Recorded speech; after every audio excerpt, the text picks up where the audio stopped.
this panel is kind of based on something that's, if you've ever been to the AIA Grassroots Convention, they put on panels similar to this, trying to get people involved in the civic realm, either, on a zoning board, on a planning board, or even, as high as getting an elected position, because architects are, a valuable entity to the community.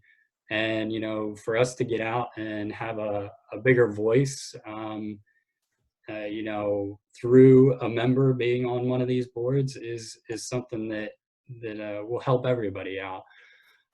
So our panelists for tonight are Brad Barker. He's a registered architect in New Jersey, a member of AIA West Jersey. Some of you may have seen him. He gave an emerging professionals presentation a few years ago. He's a project manager at the Bannett Group in Cherry Hill, and has been on the Medford Lakes Historic Commission for 12 years now. 12 years, yes. Yeah, and is the current vice chair. Our other panelist, Simone Sigunis. She's a practicing architect in New Jersey. She's also an attorney and is a member of the New Jersey and New York State Bar. She is a former 3-term Cresskill, New Jersey council member and served 2 years as council president. And she is formerly on the zoning board and is currently on the planning board, and is currently running for a freeholder position in Bergen County. I think there's plenty of more involvement that Simone has, but I think that gives you enough information about her. Thank you. And our last panelist for the evening is Bill Martin. Bill has served on the Westwood Planning Board, serves as the chairman of the Westwood Zoning Board of Adjustments.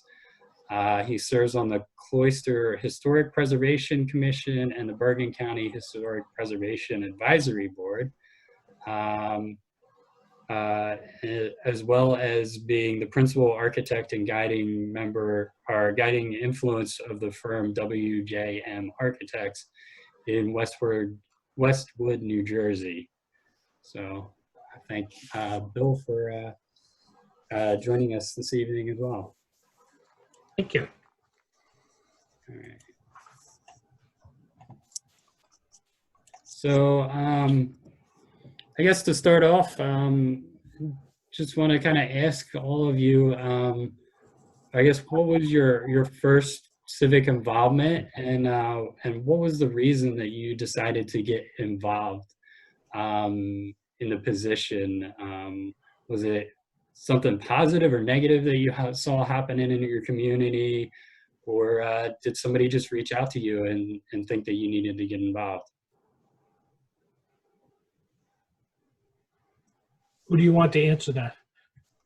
Well, I think just to give everybody an idea about you guys, we'll have all you answer it, but if you want to start off, Bill? Okay, I'll start off.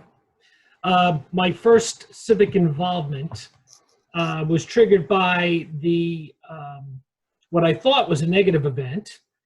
Was a historic building in my town where I reside in Westwood was to be torn down and replaced with a new one, with a new building, and I was not particularly pleased at losing a 1900 building that looked to me like it was in pretty good condition. So I attended a council meeting in order to voice my objection to the removal of the historic building, and I had lots of questions. And as I asked my questions and got answers, I ended up leaving the meeting agreeing with them that the building needed to come down because they needed a more modern, updated technological building in order to fulfill the need for the community. So that was my first involvement. I went in thinking it was going to be negative and came out actually agreeing with their decision-making process. My first involvement really started when I first started the IDP process of getting my license. And one of the main requirements early on, which they've since taken the requirement, not having a requirement of this, was community service work for 80 hours as part of your IDP fulfillment. So I was looking for different things to do and to do that time. And 80 hours is a good amount of time. So I thought joining a board would be the best way to get involved and also, knock off some of my time as for the IDP. And I just really enjoyed doing it. And I stayed on it for, I've been on it for 12 years. I had all my requirements within the first year, but I just stayed on. And every time they ask for renewal, I just stay on for another year. And I really enjoy it. And I guess I'll finish up. So mine was the Cresskill Zoning Board. And my reason for getting involved was kind of my upbringing. I felt I'm a hometown girl. I'm from Cresskill. And two positive events occurred that stemmed this. I got my architect's license and I set up my solo practice in my house. So I had the time and the flexibility to get involved, and I was fortunate enough to live next door to the mayor. And I saw him in his backyard and I said, what can I do to help out? And he immediately said, the zoning board could use an architect. Go in, go to some of the meetings, see if you like it. And that was in 1997, and I've been involved ever since. Very nice. So it sounds like all of you guys have a pretty positive experience in the boards that you're involved in, and find some sort of enjoyment out of being involved. Absolutely. Definitely. I grew up in a small town in Medford Lakes, and that's where I'm on the historic commission at. And it's a town full of log cabins that started in the early 1900s as a summer community for rich Philadelphians. And there's a lot of original log cabins that have been preserved. And part of the ordinance is, keeping that, and also new cabins being built in the neighborhood. So I've taken a lot of pride and enjoy doing that.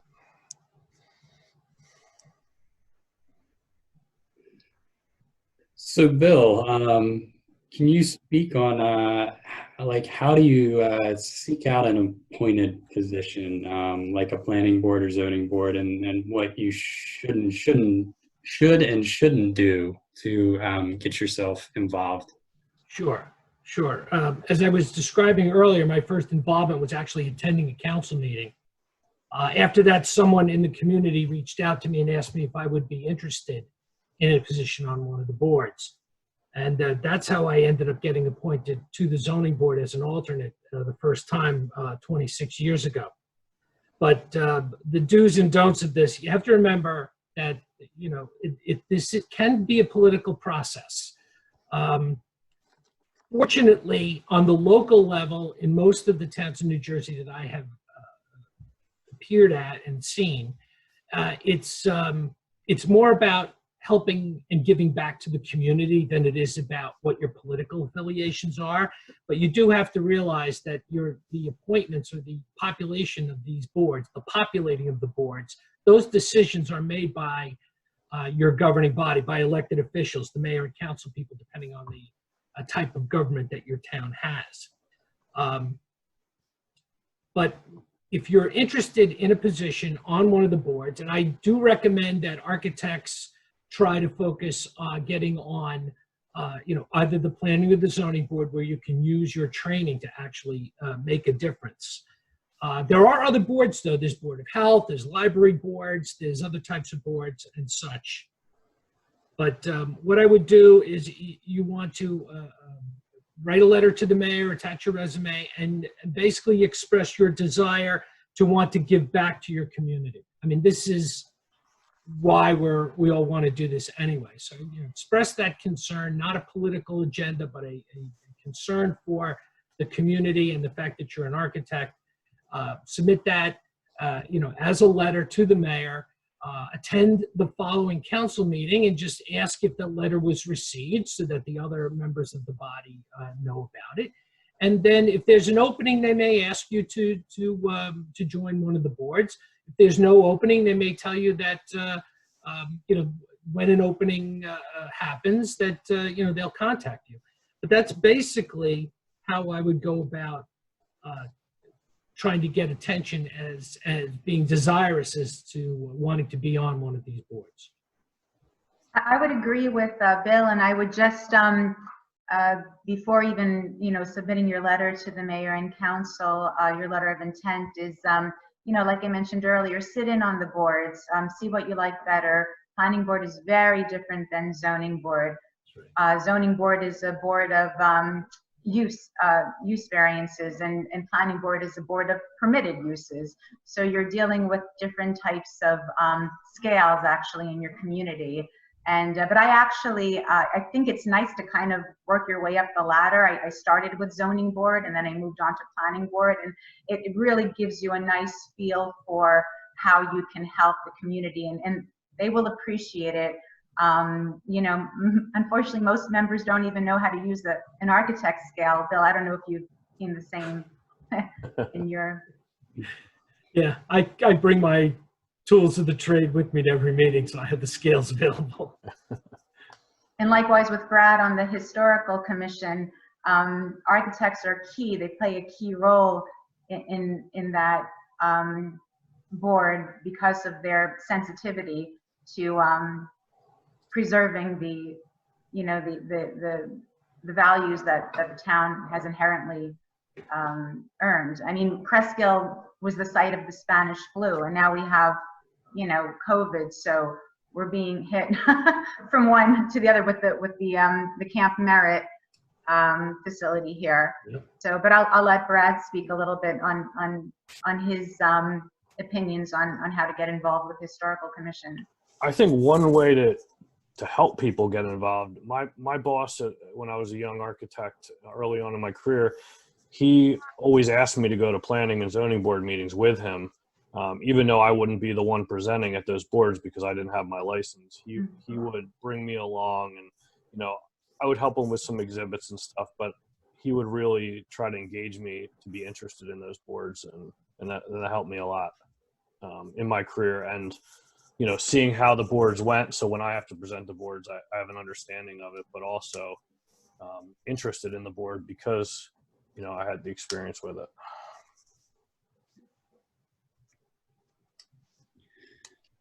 All right, so it sounds like, you know, go out and maybe just attend some of your meetings, your local meetings, and just kind of get a feel for what's going on and who the people are involved, and start making some connections and understanding the process.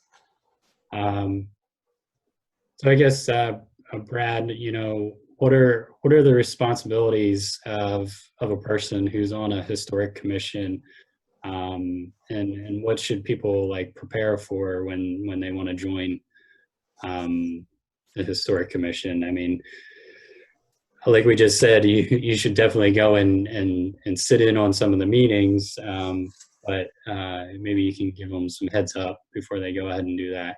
Yeah, we meet once a month on the first Thursday of every month, and we receive the applications prior to the meeting, so we get to look at them. Usually, it's the first Thursday is our meeting, so we usually get them by Monday, and we have a couple days to review the applications.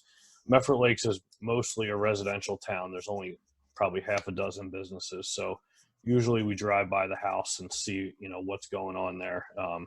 Because sometimes people want to tear down a log cabin that's been really deteriorated, and we want to make sure that they're not just tearing down something because they want to build some big house there, that there really is some issues. So we'll check out the properties, and you know, we have that meeting once a week to actually review the applications in person. Our board is pretty informal. We sit at a kind of a roundtable discussion. We want to kind of bring the community in and not to feel like we want to feel like we're helping them, so that we usually sit around a small table, bring the people up to the table and and unroll their plans, and we talk to them about their project and have them present it to us and help them. We're a recommending body to the planning board, so everything that we do has to get voted on at the planning board, and our chairman sits on the planning board also. So we make a recommendation and then he presents that at the next planning board meeting. So if you go to our historic commission, that you have to, if you're presenting to the historic commission, you have to present the following 2 weeks later at the planning board to make your final case. And he weighs in on it at the planning board meeting, which I also go to sometimes to just follow up on the meeting. But that's basically. Your board is advisory. Yes. Do you have the Class A, Class B, Class C membership in your historic commission? We do. You do? Okay. Yes. You're Class A? Yes. Because you have professional construction related experience. Correct. And you have citizens of the municipality also as Class C members. Yes. Yeah, right? And you have maybe historians? We don't have any historians on our board. We do have a couple other Class A members, and I think there's 2 Class A members, and then there's 4 Class C members. 2 of those are alternates. There are advisory commissions, and then there are compulsory commissions, depending on how the enabling ordinances are set up. So that would be the first thing someone who was interested in the Historic Preservation Commission, the first thing you should do is locate the enabling ordinance and read the ordinance to see how the commission is structured. And then, make your inquiry from there. That would be my recommendation. What do you think, Brad? Yeah, definitely. I would agree. All right. Simone, how about you talk about the planning board? Give ideas about the planning board to people. So the planning board, we meet twice a month in Cresskill, and our responsibilities include the development and adoption of the master plan, which is a document that's very good for our architects to be involved with, because it deals with the lands in our municipalities, and we have to deal with them in a manner which protects the health, safety, and welfare of the public. So it's in line with our mission statements as architects. We also take care of subdivisions and site plan review for new projects that are developing in our community. So the soil drainage calculations, the topography, easements, the location to public transportation all fall under that subdivision site plan review topic. We are also responsible for the borough's official map and making sure that all the zoning is identified correctly, making sure that it's updated every few years. If there's any changes implemented by the mayor and council or anything that goes against the master plan, we have to review that. We also review all the zoning ordinances and the conditional uses that are identified into. We don't adopt it, the governing body adopts that, but we review them for recommendation to the governing body. We're in charge of capital improvements, the road improvements, lighting, sidewalks, and finally, certain variances. Bill's board, like I mentioned, the zoning board is dealing with variances that deal with permitted uses, non-permitted uses rather. We don't deal with uses, we deal with bulk variances that might come into play, or setbacks in the development of a new project. And the mayor sits with us. The mayor is part of our board, the borough engineer. We have one member from the environmental commission, the one member from the council who's the liaison, and then the rest of us, as Bill was mentioning, we have various levels of hierarchy, from our alternates who do not vote unless we don't have a quorum. They are allowed to vote if we have less than 5 members present. And it's a great board. I highly recommend it. I love planning board. All right, Bill, I guess you want to wrap this up and talk about a zoning board? Yes, I actually like to be a little bit more global to start off. New Jersey is blessed with a law called the New Jersey Municipal Land Use Law. And this law is the framework of this law. The framework described in this law is how the various municipalities set up their planning board and zoning board. In my town of Westwood, we still have separate boards, although some towns have combined them. But the important thing about the New Jersey Municipal Land Use Law is the way it's crafted, and it's crafted much differently than it is in other states. It actually separates the zoning board functions from the planning board functions in an important way. Just to dovetail into what Simone was saying about the planning board is really a board that is influenced by the governing body because the mayor sits on that board, as well as a council member. There's also a class 2 member who can occupy another position in the borough, and then the remaining members are class 4. So it could be a 7 or a 9 member board depending on how many alternates you have. But the planning board, through the planning board, the mayor and the governing body kind of guide the economic development of the municipality. And they do that through the zoning, but they only deal with uses that are permitted in the zoning. They can't grant changes of use at the planning board. And the New Jersey Municipal Land Use Law was brilliantly crafted to separate the use changes out from the planning board, because the planning board being of a political nature, there's always a danger that decisions can be made based on political goals instead of community goals. So the zoning board is different because it is really designed to be a completely separate board from the governing body. There are no politicians on the zoning board. The zoning board has either 7 or 9 members, depending on how many alternates you have, and they're all citizens of the town. They have to reside in the town, and they operate completely separately under the municipal land use law from the planning board and the governing body. And that's an important distinction because it allows local control by residents who are whose goals are the benefit of the municipality, the benefit of the community. That's their overarching motivations. And it eliminates the danger of having too much politics in with land use issues.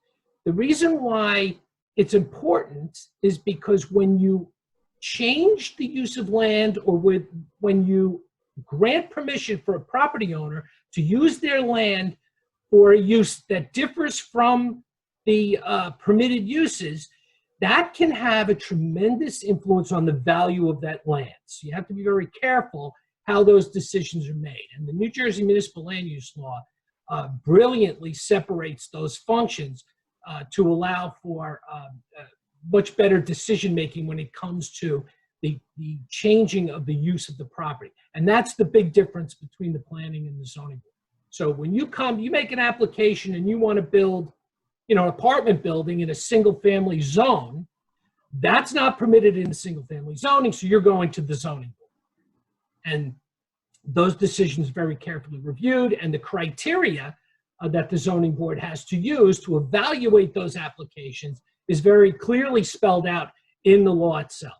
So just to give you an idea of how the zoning board fits in with the planning board and fits in with the governing body. And as Simone said, the planning board has the duty of crafting the master plan, which can have a tremendous impact on the commercial operations in a municipality. So it's entirely appropriate that the mayor and the governing body member be on that board so that they can communicate the desires of the public, because they're elected officials.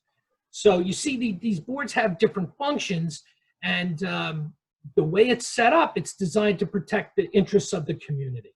And therefore, I'm just gonna finish your sentence. That's why when what someone should be prepared for in joining either zoning or planning board is you have to remember that we're acting in a quasi-judicial capacity.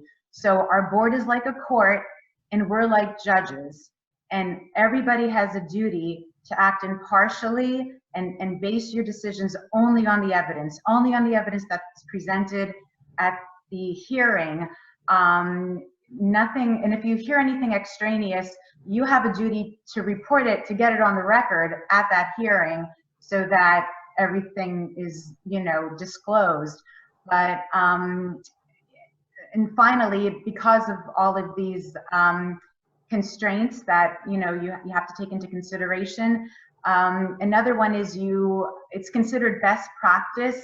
I don't know, Bill, for you, but for me, I do not take on work in my town because I don't want to have any potential conflict of interest that might impact the decision of the board. It could be overthrown or something if there's a potential for that. So everybody should just take into account that, these boards are great. They need architects' help, but you may have to make a decision not to take on work in your community. Yeah, no, that's very important.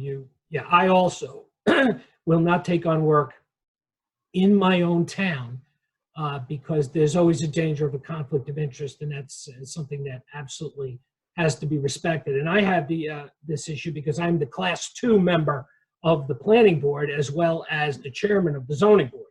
So I have to be very careful how my involvement in the community is perceived. And I don't want to be taking on clients in the community, and that would create the appearance of an impropriety. Look, someone hired the chairman of the zoning board so that they could get what they wanted. So you have to be very careful about that. You also have to be careful about that because the members of the governing body that support your appointment to the board, you owe them a duty to make sure that you don't create an appearance of impropriety. So, it kind of, you owe a duty back to the people who've appointed you as well as to the community, but you have to be very careful about that. Thank you, Simone, for pointing that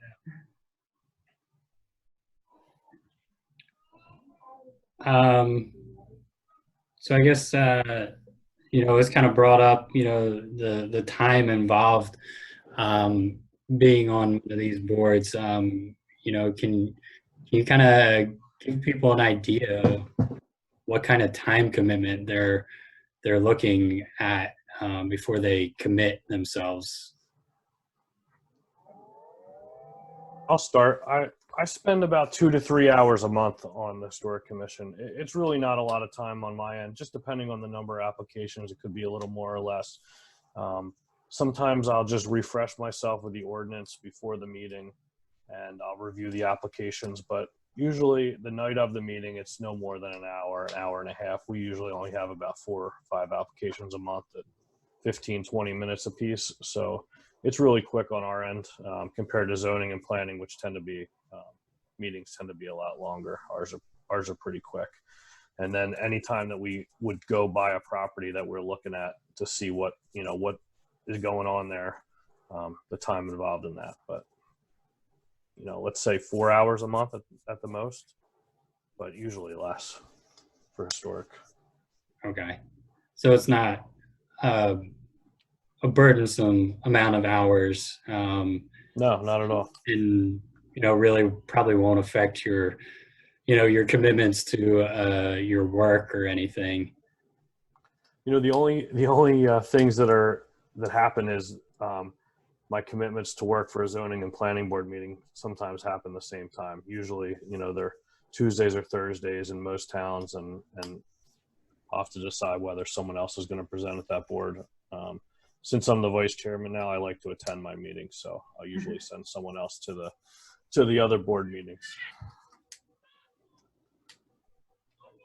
Yeah, in terms of time commitment, I'm a member of the zoning board and the planning board. The planning board in my town meets twice a month, and the zoning board meets once a month. So between those two boards total, I probably spend about 8 hours a month attending the meetings, and then of course preparing for the meetings. I also attend the Bergen County Historic Preservation Advisory Board meetings, which is another 3 or 4 hour meeting once a month, and we review the historic preservation grants, and we advise the county executive and the board of chosen freeholders on care and maintenance of the county historic assets. So that takes a little bit of time. And then there are various events throughout the year that are held by the freeholders or by the executive, and we attend those as representative of the board as well. And then close through Historic Preservation Commission, another Historic Preservation Commission in one town, you know, a 3 or 4 hour meeting once a month usually. Sometimes there's no applications, we don't have to meet. So, you know, depending on how involved you want to be, it can be a little bit of a commitment, but I have never found it burdensome, and I have never found it to take away at all from my regular practice. I agree with Bill. With planning board, we meet twice a month. The meetings are about 1.5 hours to 2 hours, and maybe about 2 or 3 hours of preparation before that. But it's great going to the sites, and I basically know every street in Cresskill. You learn a lot about the community. So what you give in, you're getting back. It's the time is worth it, and it really varies on the season. But I think zoning board. I know zoning board in Cresskill is a lot more busy than planning board right now. We're actually trying to help out some of the applicants, but planning board maybe 8 hours a month, 10 hours a month most. Right. So I guess, do you guys have any advice that you would give to your younger self, before you got involved in one of these boards, now that you've been involved for, 12 plus years, it seems like, with all of you? Start even younger. You grow with it. We have I think people tend to go on these boards when they're retired and have a lot more time on their hands, and we need the young people. They have the energy and the creativity, the broad-mindedness that is important when hearing a lot of the applications to benefit the public. So I wish I even started younger. Then I was waiting till I got my license because I thought I was qualified to do it, but you don't have to have your license to join one of our governing bodies. So would you say that there is a lack of diversity on some of these boards as far as age goes? I think, yes, I think a lot of the younger generation is, I'm not quite sure. Maybe they're working in the city, or maybe they're just not available. Like I said, it was, for me, I set up my practice at home. I did it on intention because I wanted to help. So I made my schedule very flexible so that I could give back. But I also think we have to get out there and advocate, get them on our boards. I asked what I could do, but we should get out there and ask these young people to help us, young professionals, and I think they'd be more than willing. But I think we need to open the door for them. I don't think people realize how rewarding it is and the payback in doing that. And if you knew that at a younger age, maybe you'd do it more. Yeah, that's exactly correct. Now, you said advice to a younger me. Initially I would say my advice to a younger me would be, don't be so quick to form judgments. You need to have all the evidence before you make up your mind. Westwood, where I am, is blessed with a fairly diverse age range. We have very young board members, and we have older board members, and there's a good intermixing of things. But what can happen is, like I said at the beginning, these are elected officials that are making these appointments. So they need to know that you're out there. You have to make sure that they know that you're willing to serve and that you have qualifications that will benefit the community. They need to know that. If they don't know that, what happens is they end up appointing other people that they know who may not necessarily be qualified. So I would say that it's incumbent upon you that if you live in a municipality and you are willing to serve, you need to do everything you can to draw attention to yourself, to make sure that the governing body knows you're there, because they will appoint you, at some point. I mean, sometimes there isn't always a position, but they will appoint you but they can't appoint you unless they know that you're there and you are qualified and you really want to help with these boards.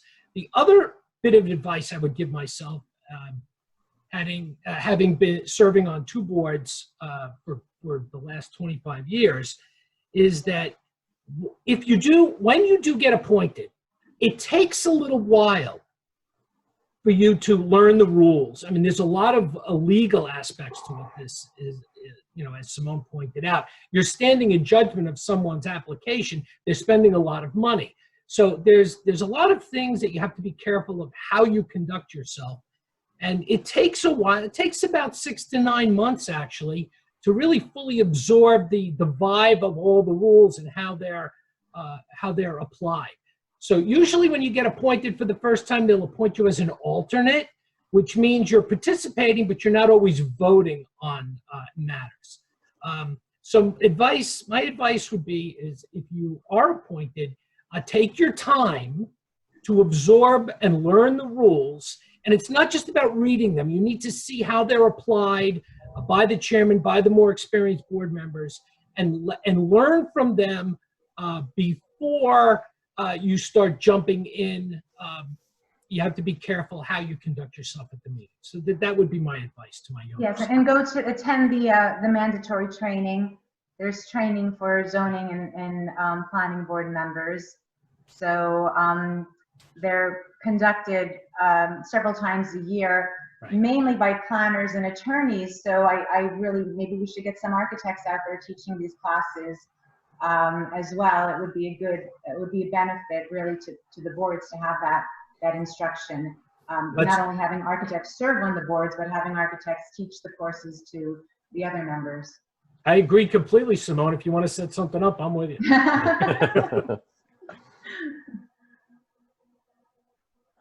So I guess how has your training as an architect helped serve you in these roles? Is there any particular skills or qualities that an architect has that is an advantage?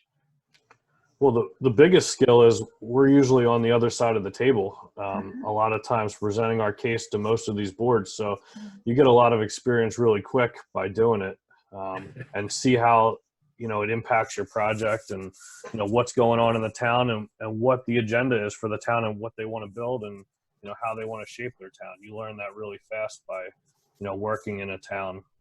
Some of us tend to work in similar towns over a long period of time. We really get to know how those boards work. So we have a lot of experience in it. So once you join the board, you've already had the experience of, the other side of the table. So the experience is there. Absolutely. Oh, sorry, Bill, did you want to say something?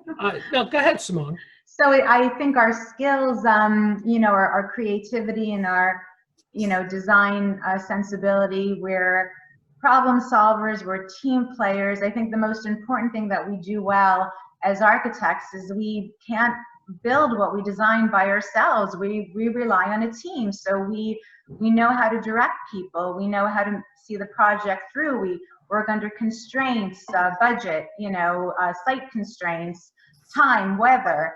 All of these factors that are inherent in what we do in our profession are helpful if you want to get into the ring of civil service, because that will help promote progress. And a lot of times that's what happens in government.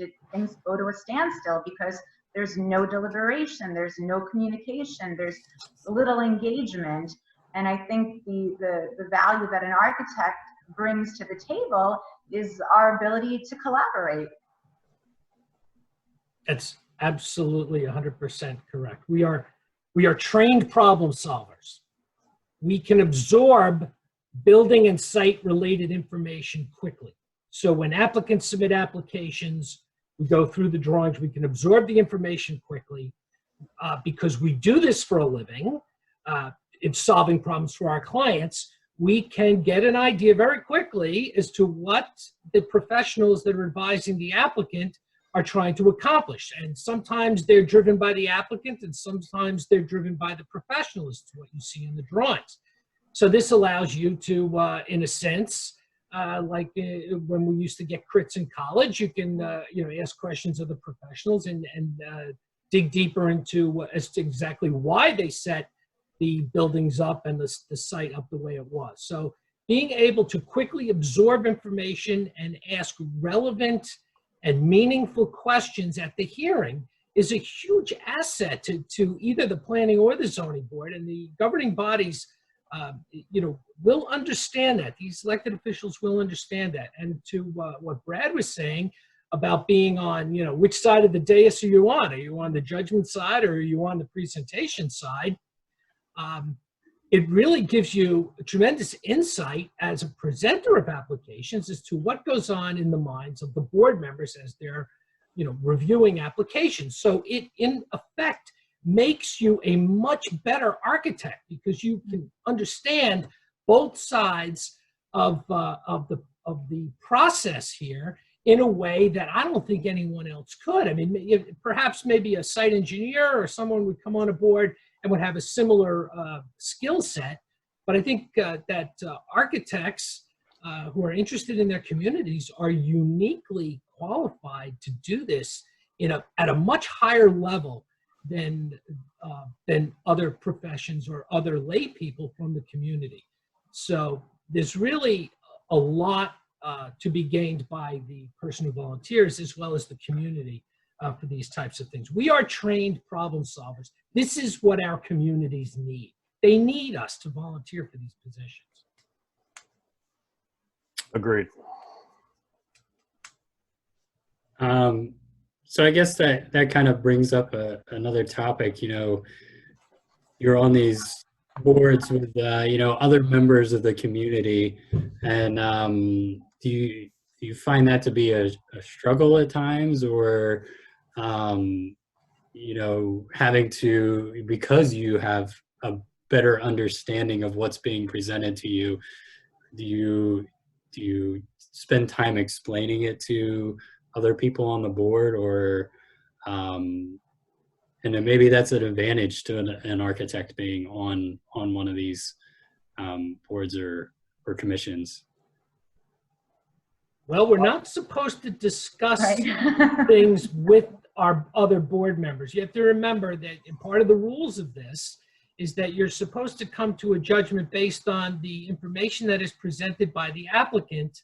You're not supposed to take over the meeting as an architect on the board and try to influence the other board members. That's really not what we're supposed to be doing. So you have to be careful about that. I do occasionally have side conversations with other board members. Sometimes they have questions that are technical in nature. And as long as you're not trying to lead someone to a decision or influence another board member in a way, that's perfectly fine. But you have to be very cautious about that. Yeah, I'm sure and Simone knows about that. I would answer those questions on the record so that it's out there, so that it's documented. But, like Bill is saying, never, ever state your opinion prior to a hearing to any of your colleagues. It's prejudging a case or saying how you might vote. A lot of people will do that. They don't know. They're like, oh, how are you going to vote? And you really have to pay strict attention to the rules. And I think it's important that, that more training is given to planning and zoning board members, because it happens. It's human nature. People want to talk about it, but like you're in a court, like you're a jury, you cannot discuss it outside of being on the record. And I think the way that you get around that, like Bill was saying, is, if you need to explain something, explain it on the record, explain it there at the hearing. You need to be fair. The rule of law is based on fairness. So when you might not agree with someone, just hear them out, hear the applicant, make sure they explain, show that you're being a good listener. And then when it's time for you to comment on the application, you should explain that you listened to the argument and you might not agree with their decision, but explain why, explain your reasons, get everything on the record so that there's no question of any sort of impropriety happening to taint the application. And in most of the boards I've been to, the chairman kind of leads any of those questions that might arise, so that they can guide the rest of the board members on, you know, what the ordinance may say, or the attorney on the board will help them along the way, because they might not know the answer and might have questions that they need answered in order to make their decision. So they'll lean on the chairman or the attorney to help them. Yeah, exactly right. I mean, the board members ask questions because they need information to inform their decision. So, you know, the chairman, you know, usually assisted by the board attorney, will try to, you know, run the meeting, make sure that everyone gets a chance to speak. You know, of course, it starts with the applicant and their professionals explaining what they're doing. And then, of course, there may be interested parties in the audience as well. But the board members need to ask questions so that they can, you know, understand the issues and make up their own minds, including architect members of the board. But there was something that, you know, Simone said about the, you know, about being careful about the law and being fair. It's extremely important for these boards, and it may not seem obvious, but it's very important for these boards to treat the applicants with respect and the witnesses with respect. These applicants are investing some serious money in just making an application alone. If you get the feeling that the community doesn't like the application, you know, that's not something that really needs to get expressed. You have to discuss the merits of the application, but it's very important that the chairman and the board members treat the applicants and their witnesses with respect, because if you don't treat the applicants with respect, you won't get applicants, and that's going to hurt your community. You want investment in the community. You know, it's not like you're counting the dollars or anything, but you want, if you're not respectful in the process, you're going to hurt your community. So it's very important that the entire process be conducted legally, not just in terms of what the law says, but you want to be warm and welcoming to the applicant so that they get the feeling that, you know, that they're being given a fair chance. You know, and that's, I can't overstate that enough, because I have been before communities throughout New Jersey, and in some cases you go in and the board members, for whatever reason, they weren't properly counseled in the law or whatever, are not respectful of the applicant and the applicant's witnesses, and it creates a very, very toxic environment. That can happen, although it happens much less now, because board members are required to attend the mandatory training that Simone was talking about. You have to attend that within 18 months of being appointed to the board. And that goes back to what I was saying earlier about how it takes time for you to be on the board to kind of learn the rules and how things should work. But the boards, both boards, planning and zoning, should be respectful of any applicant that spends money to come to want to join in your community in some way.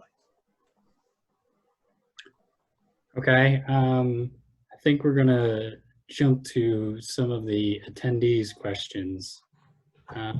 So Bob asked, what is your impression now after being on a board?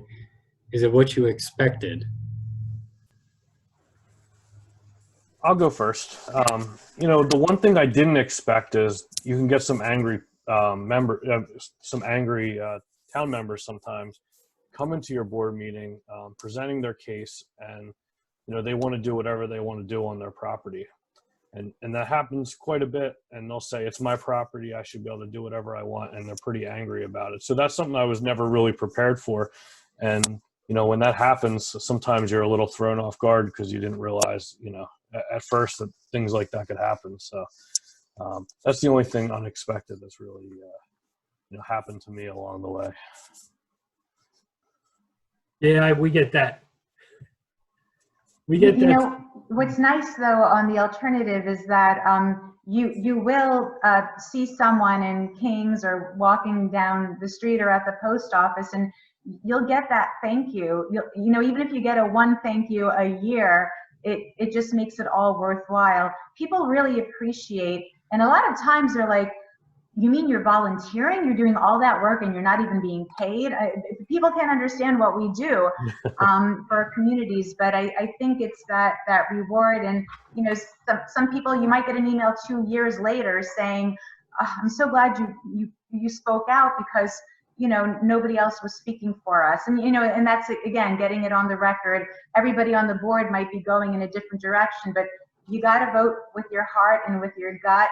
And if you see the application as an architect, you see things inherent in it that are different from what the layperson might see. You got to put it on the record. Don't worry if you're the only yes vote and everybody else is voting no, or vice versa. It's very rewarding when you walk away from that meeting and you know that you voted from your heart and not in consensus with everyone else. And we really shape our communities through these boards. We do. Absolutely. You know, I believe the original question was, you know, what were we expecting? Was that the original question, Troy? Yeah, is it what you were expecting? Yeah, right. The one of the things that I didn't realize early on was what a tremendous impact this has on the community. The work that the boards do literally shapes the aesthetics and the functions of the entire community in an incredibly meaningful way. So after having been on a board for 25 plus years, you know, in my mind, I can walk down the street and I can recall all the interactions for all the various projects that have been built over the last 25 years. And when you actually start to take it all in, you realize what a tremendous impact your participation in this legal system has on the community. It's just very serious. It shapes the aesthetics and function. And this is what we do as architects. We're interested in creating that desirable visual environment, the beautiful community.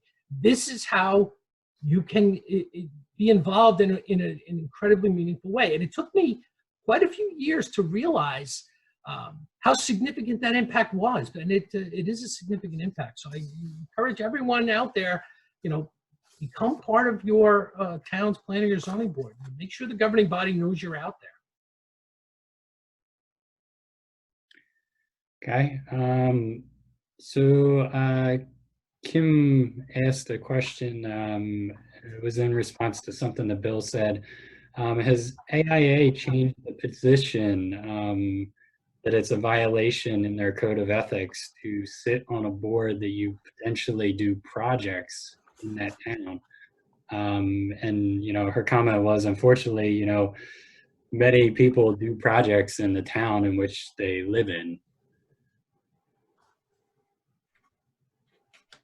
So I don't know if that's directed at Bill, but I think both of us alluded to the fact that we decided not to take projects on in our communities.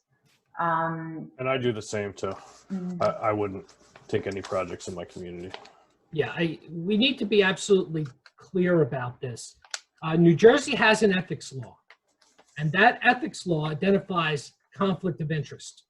And if you are going to take a position on the board in the town in which you live, and you have to live in the town, and there are some exceptions, but for the most part, you have to be a resident of the town on which the board you're appointed to. You can't take work in that town if there's even the slightest possibility that it might end up in front of one of the boards. It's a violation of the New Jersey ethics law. It's not an AIA position. It's really more of a legal position. I know, Simone, I'm sure you know about the ethics law. You were involved as an elected official as well. But you have to make sure that you don't do these kinds of things. I mean, you work in other communities, other municipalities, but not in your own. And it's also important to remember that if you work for a firm, if you're a member of a firm, that firm cannot work in that municipality and have applications come in for either the planning or the zoning board. It doesn't matter whether you're on one board or the other.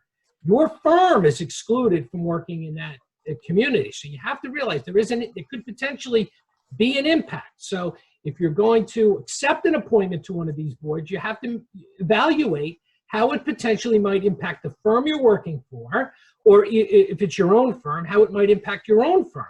And that's going to factor into your decision.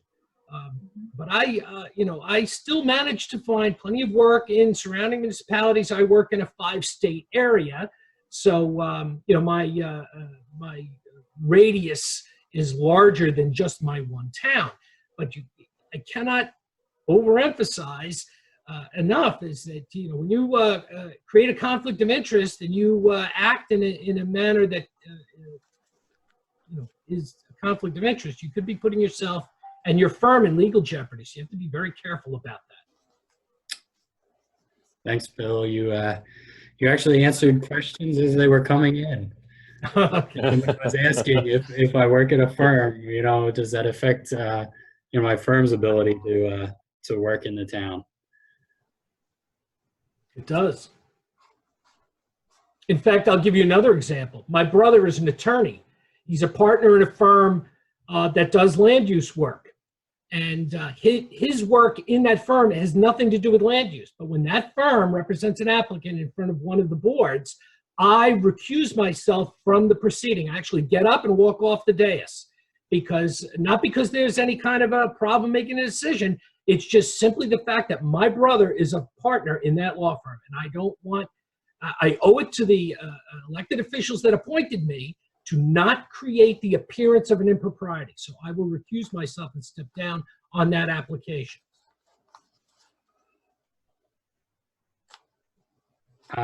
So another question for Bill, coming from Bob.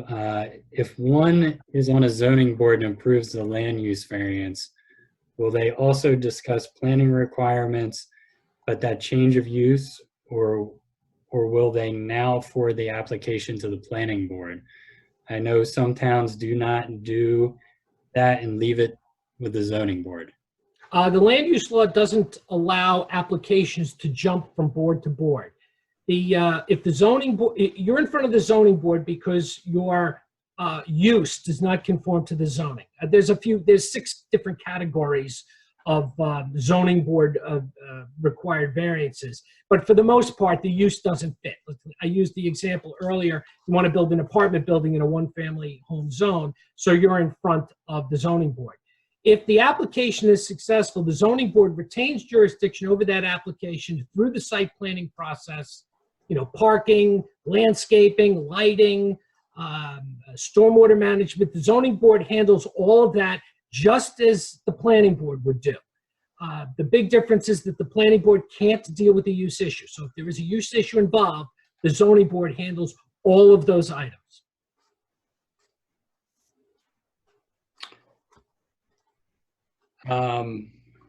Another question, the zoning board can make use variance decisions that have a negative effect on the town, so control of the board is important.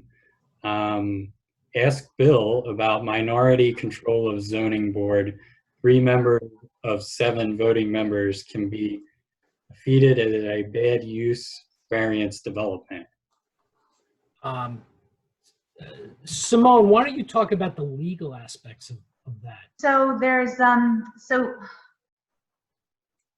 it's a D variance. I'm not even quite sure. I mean, you're talking about the majority rule law where you need 5 affirmative votes. Is that? I think they were thinking more globally that a small group of people on a board could have a great effect, and the way they were describing it, it's a negative effect on a community. And I just thought maybe you'd want to talk about the legal aspects of the requirements of review. It's a rigorous process. I'm actually not following the question.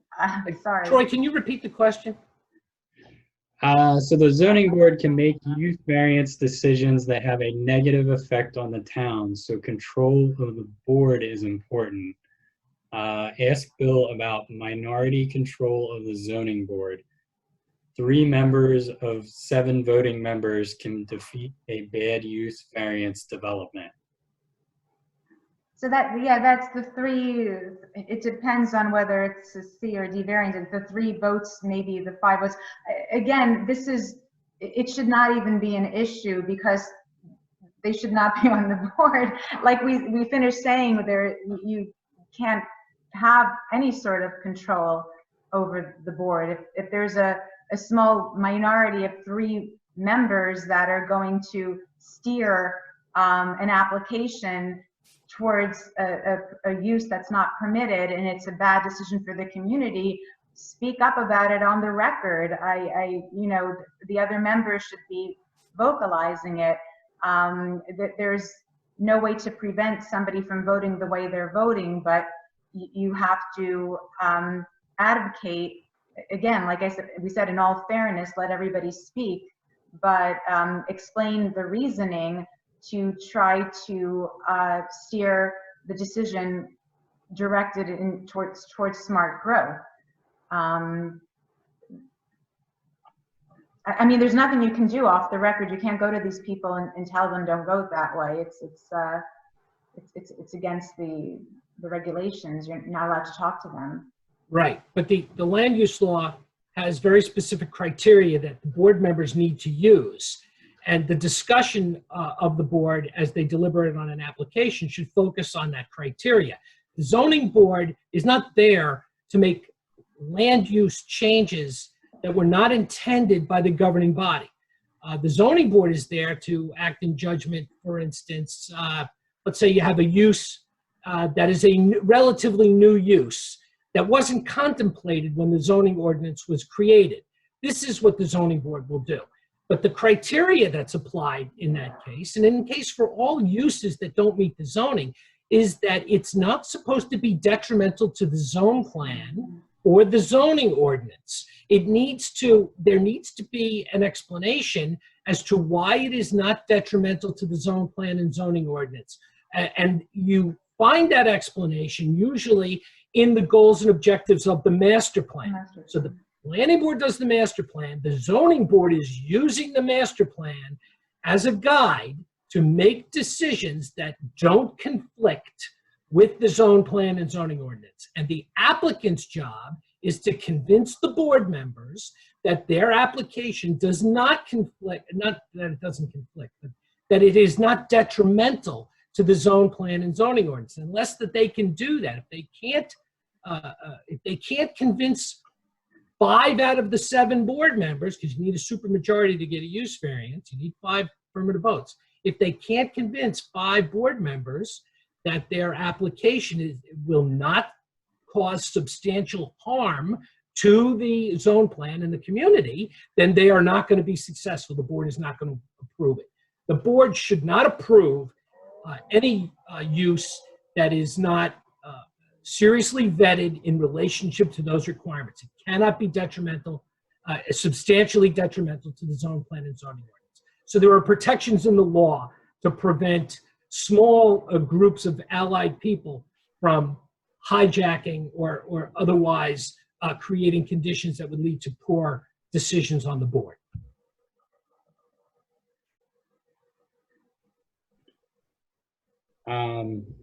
Jessica and Bob had questions about, do your boards typically have pre-meeting workshops with applicants in an effort to streamline the process, and how does that actually work? Brad, do you have workshops? We don't have workshops. We allow we allow a time after the meeting for people who potentially were going to present at a future meeting to ask some questions about the ordinance and maybe get some, feedback about requirements and things like that before they present their application.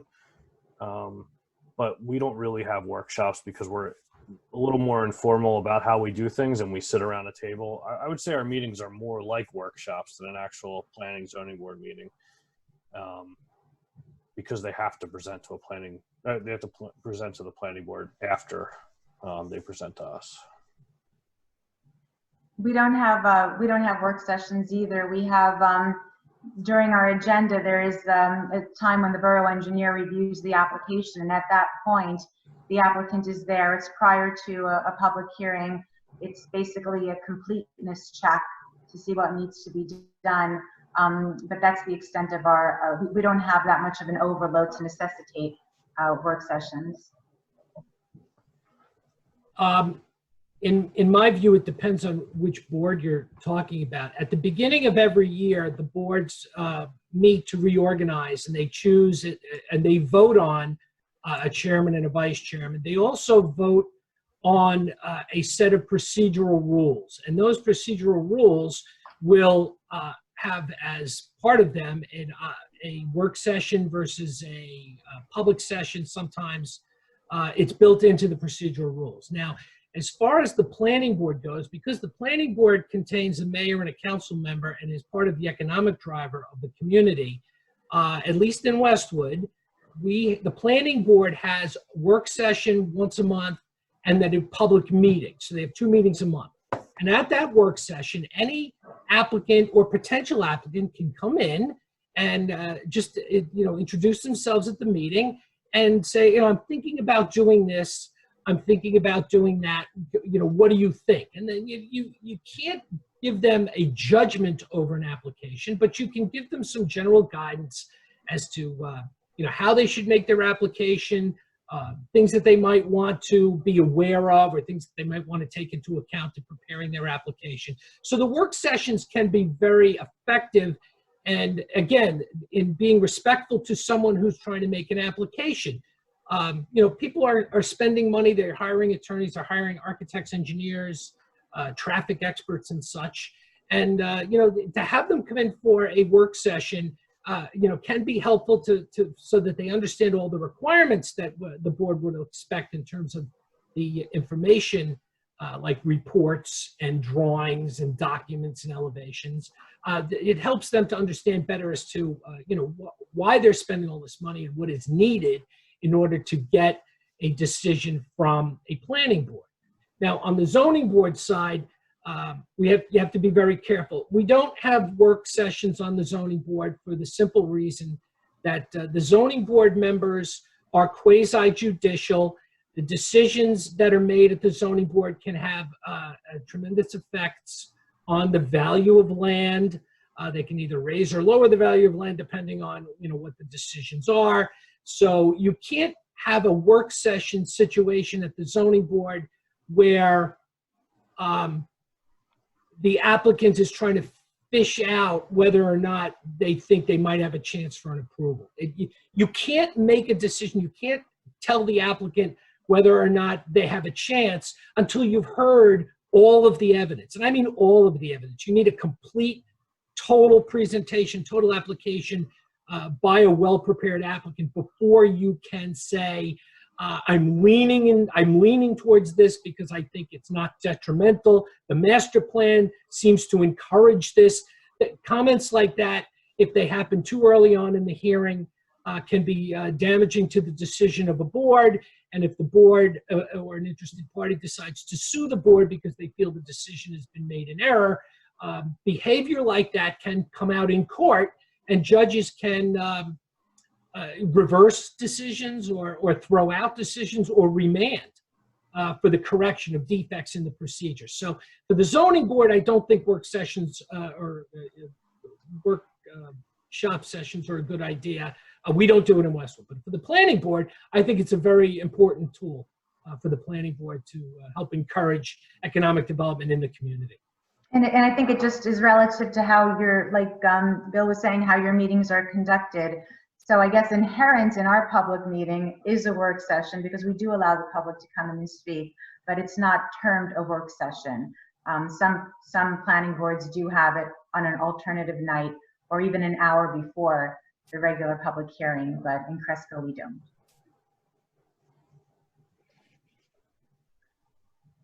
Okay.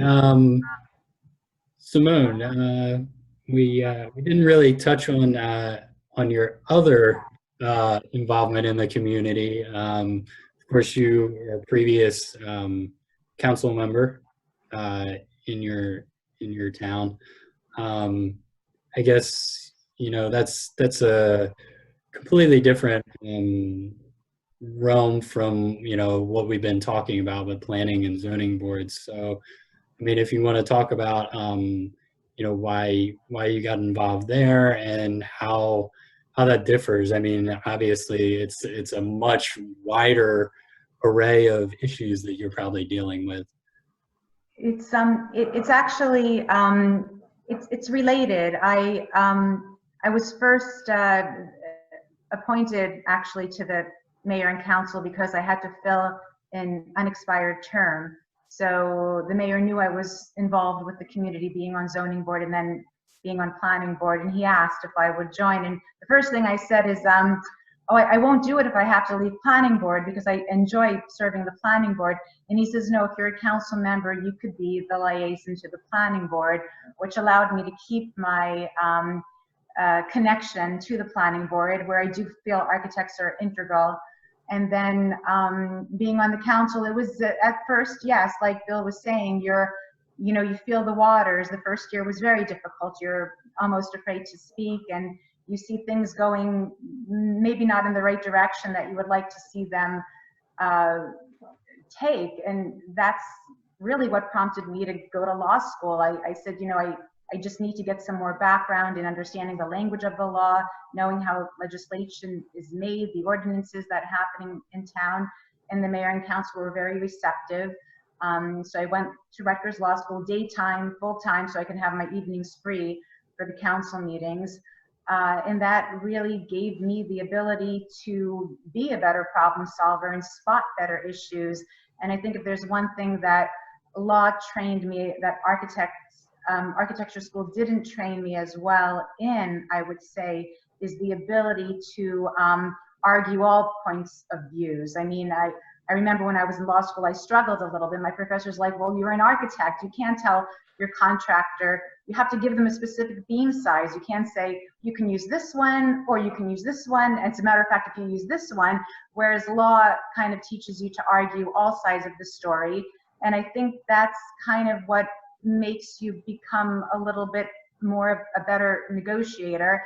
And so the skills that I've combined with architecture and law are really what I feel has equipped me to be a good fit on the legislative body. And you are still controlling, helping actually steer policy-making decisions in the right direction. It's all about smart growth, transportation, roads, infrastructure, the ordinances that we pass in the mayor and council. Many of them I was involved with because of the fact that I have the skill set of an architect. And you're involved in many more committees because you're serving as the liaison to the Board of Health or the library or the senior center. All of them, which really kind of help, fill in all the missed, areas of the community that you really didn't have you were not aware of prior by just being on one board. So by getting involved with the legislature of my town, the legislative body of my town, that enabled me to really more fully utilize my tool set. And we're working on the 9/11 memorial. We're working on a proposed group home. We're working on a new history museum. So legislative actions like that, I don't know if they would have happened. I'm not going to credit myself with it, but having an architect on that team helps spearhead those decisions. And like I said, our ability to collaborate and negotiate and get the project in helps move things along, which sometimes come to a stalemate in government. I'm happy to give you the credit for those things. And believe me, you put a lot more time than the other jobs. I mean, you're kind of out every other night, but extremely rewarding. So I'm hoping you get elected so that we can work together at the county level. Absolutely.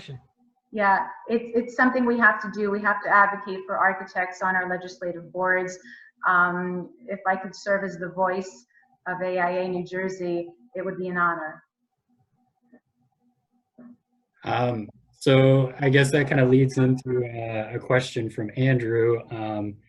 He asked, if you are elected as a freeholder, how can you work with your fellow freeholders to ensure historic preservation in the county? And how do you feel that your position as an architect can affect the built environment in your county? So I think the value of bringing an architect's perspective to the Freeholder board means that we can we'll take a broader look. I think architects tend to look not just at the one issue that's involved, but at the context. So historical preservation in combination with, preserving, sustainable growth, everything goes hand in hand. And how I would work with the Freeholder board is just that, offering my perspective. I think, if anything, architects tend to be very diplomatic, and we know how to work with people. We know how to collaborate. We take politics out of the equation, and we get things done. But you have to listen to the people. We have to hear what they want. We have to see what the needs are. Welcome Bill's and Brad's advice and information from the surrounding towns, and be unified. I mean, we have 82 municipalities in Bergen County. It's something that requires an effort that's not focused on one issue, but extends to the context. And that's where the architects really offer that perspective, to see things from a bird's eye view and yet pay attention to the details.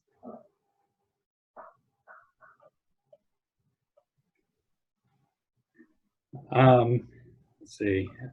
Another question that we had was, it was mentioned that there is a required training, and somebody mentioned that when they were on the board, they would ask members to go to a blueprint drawing course at NJI or at Rutgers. Do the boards you belong to have any similar requirements for new members, or do you suggest anything that somebody should go and take a course in before they get involved? I don't. So I mean, that's why we want architects to be on these boards. Yes, that they did not teach us how to scale a drawing when we took our zoning board or mandatory planning board review courses. Bill, I don't know if you had to do that. I did not, but no. those are the skills we bring.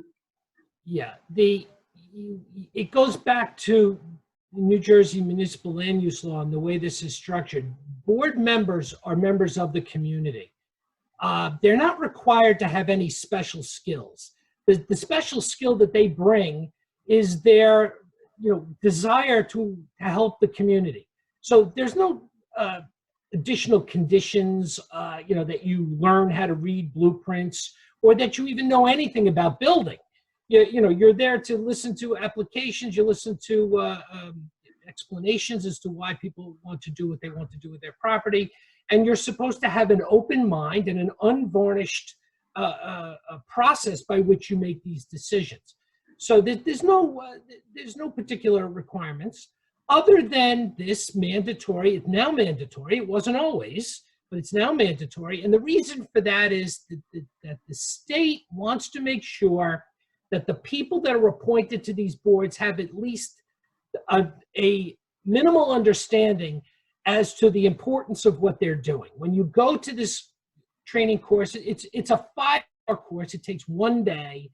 And basically what they do is they explain to you the gravity and importance of the decisions that you're making, and that you need to make them without bias, and to make them based on the information, as Simone said, and Brad said, about the information that's presented to you. You can't make stuff up. You can't go do your own investigation. You are presented with information, and you need to make that decision.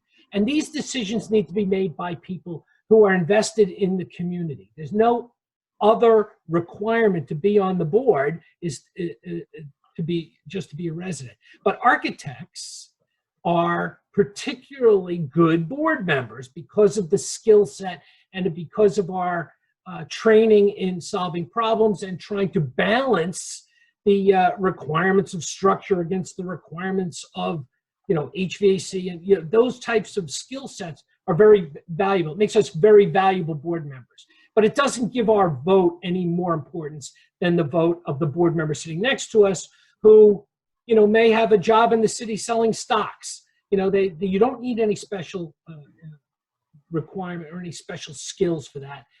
If a board member wants to take a course to learn how to read blueprints, that's up to them. But I would definitely not start making additional requirements for board members to take additional courses. That would not be something that I would recommend to a governing body. The board engineer also is going to be the one that's going to review a lot of that stuff in detail and give feedback to the board members and list all the deficiencies that the applicant has so that they're able to present those to them and make a decision. Absolutely. And Andrew asked, how can you as the panelists best educate your peers on your boards, governing bodies, as to what we do as architects versus the services of their borough engineers?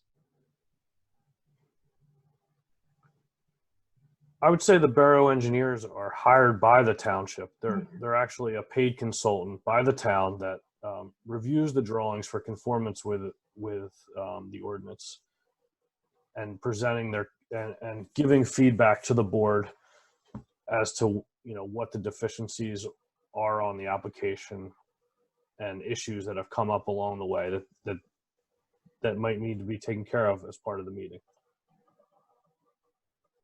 And engineers have a different skill set. The boards that I'm on, we have a board engineer, we have a board professional planner, we have a board attorney at all the meetings, advising the board on the technical aspects of what the applicants are providing. The big difference that I've seen between the way engineers approach these meetings and the way architects approach these meetings is that architects are rigorously trained in aesthetics. Engineers are generally not. Now, aesthetics is kind of a subjective thing, and of course, everyone gets their back up, especially my engineer friends who, when I say, architects are trained in aesthetics and you're not, they always say, well, aesthetics can be anything. It's completely subjective to your own judgment. And I would argue that that's not the case. There are mathematical proportions that are involved in the beauty of architecture that architects are thoroughly trained in. Engineers just aren't trained in the same way. So there's a fundamental difference. But the science of stormwater retention, the science of lighting fixtures and exterior site, those are the purviews of the engineer. I will often offer my opinion, but not as not to argue with the board engineer or even the applicant's engineer. I would just offer it as an observation as an architect rigorously trained in the aesthetics of the built environment. Okay, so it's hitting 8 o'clock. So I think we're gonna go ahead and kind of wrap up here. I do have one last question to ask everybody on the panel, but to anybody that attended this, as I said at the beginning, we're looking to do maybe a second version of this, maybe partnering up with Jersey Shore, because I know they have an interest on an event like this. So if you have any recommendations, suggestions on how to make this better, or who you might think is a different panelist, with a different background might be, please reach out to us through our West Jersey email address or through our social media accounts on Facebook and LinkedIn. So I guess the final question to the panel is, what's your final closing advice to somebody who's looking to get more involved? Put yourself out there. Go to the board meetings, meet people, talk to town people, call the township and ask them if there's any openings in the town. Put yourself out there for people to find you, because they're not going to come looking for you. You need to get involved. I completely agree with that. That is exactly how you do this. You need to advocate for yourself to be selected to be put on one of these boards. It's an honor to serve, and you need to make sure that the governing body and the people who make these decisions to appoint people know that you are there. And it sometimes takes years. You go to council meetings, you go to attend the planning and zoning board meetings. It sometimes can take years before a position opens. But please, we need architects on these boards. Architects are very important to shaping all of our communities in New Jersey. And I encourage everyone to try and participate. And you'll enjoy it. It's once you start, it's you get hooked on it. You're committed, and you know you're doing something good through your advocacy, and the volunteering. It makes it all worth. You get more out of it than you put in. You really do. So. Agreed. True. All right. Well,